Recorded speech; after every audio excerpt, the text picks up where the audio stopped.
Okay, so in this video, I'm gonna be teaching you how to set up a pixel, how to use it, and yeah, let's get to it. Okay, so to first set up your pixel, you need to have a landing page and a website that you send traffic to. Now, if those two are checked off, then you're good to go. All you need to do is go into this Ads Manager dashboard here and move over to the Events Manager.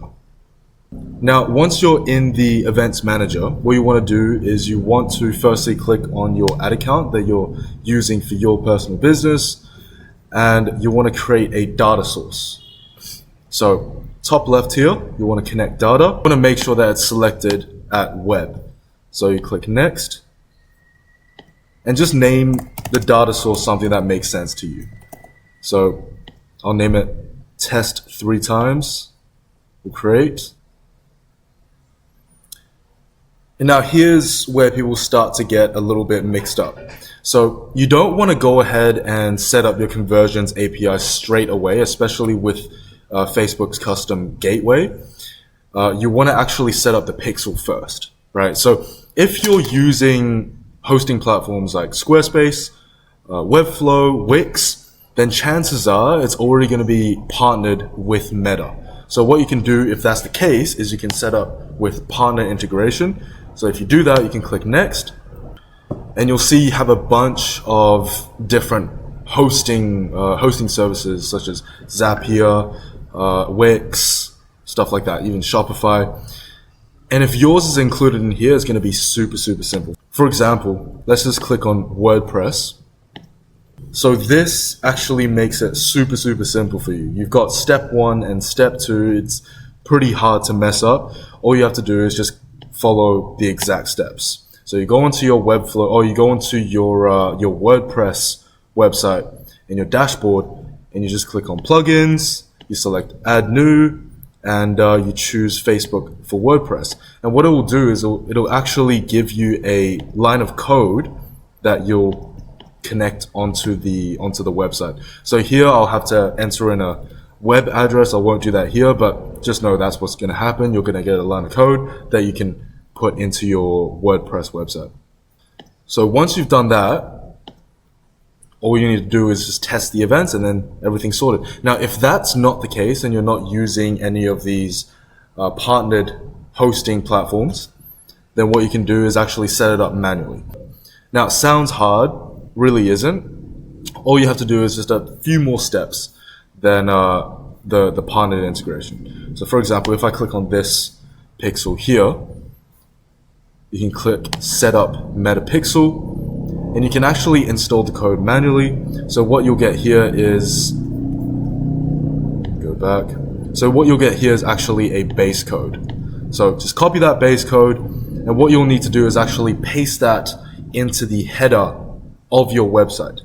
Now it sounds complicated. All it really is you go into your website and you find the line of code that is associated with the header, and you just paste it into the header.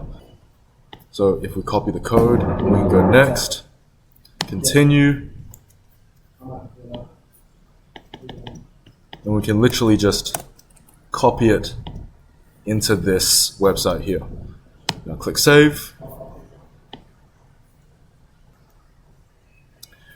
And now when you go back, you don't really have to worry about doing all these event setup tools and that sort of stuff.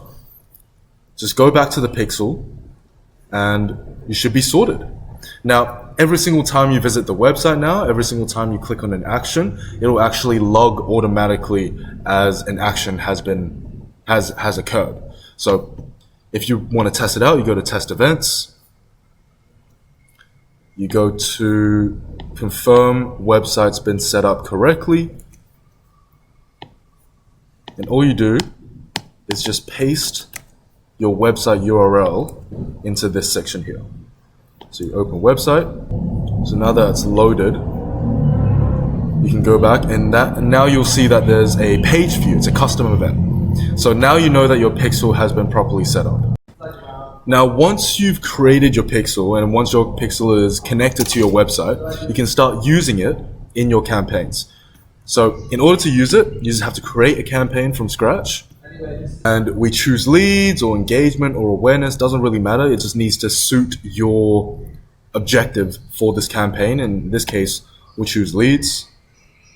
Now, once you've created your campaign or once you've put your campaign into draft mode, what you can do is generate leads through your website. This is going to be the objective of your campaign.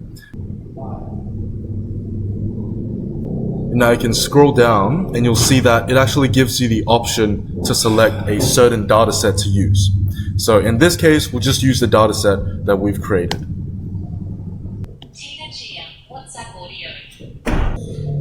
And now you'll see that it gives you all these options on which event it wants to register. So in this case, we'll use initial lead. And now once you've set this up, you can set up the rest of your campaign exactly the same way you would set up any campaign. Now what happens is every single time someone engages with your campaign or engages with the landing page, all of that information from the Facebook ID to the Facebook name, to the number, to the email, all gets sent back to Facebook to use and track your audience accordingly. Okay, so that's pretty much just a crash course on how you can set up your pixel, how you can make it work for you. The reason why pixel is so important, by the way, is because when you send traffic to another landing page, you need to give that information back to Facebook. Facebook is your friend in this case. When Facebook has more information, it now knows which audience demographic that is using Meta is more likely going to interact with your product or buy your product that you want to sell. So I hope you got value out of this video. If you enjoyed, please like and subscribe and comment down below what you would like me to cover in the next video.